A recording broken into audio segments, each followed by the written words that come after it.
hulle land veral in noord in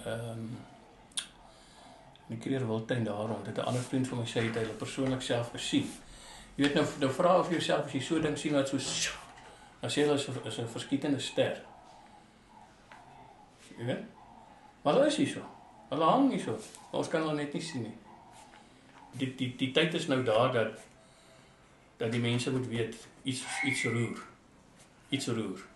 Dit is 'n goddelike kosmiese besluit dat die aarde nou opgegradeer moet word. Nou gaan ek die hoenders uit hoenderhok uithaal.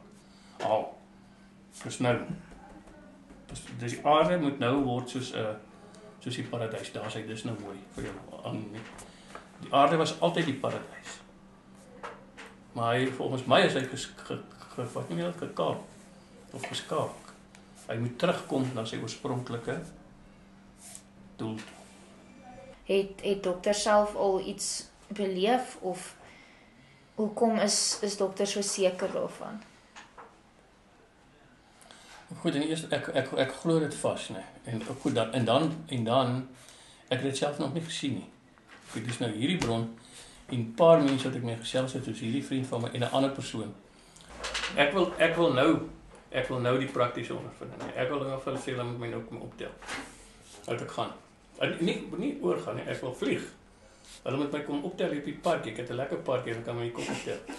Maar sien, hulle kan nie inkom nie want dit is te vuil. Hulle spaceships kan nie op die aarde land nie want die lug is te vuil. Hierdie goed is super skoon en netjies.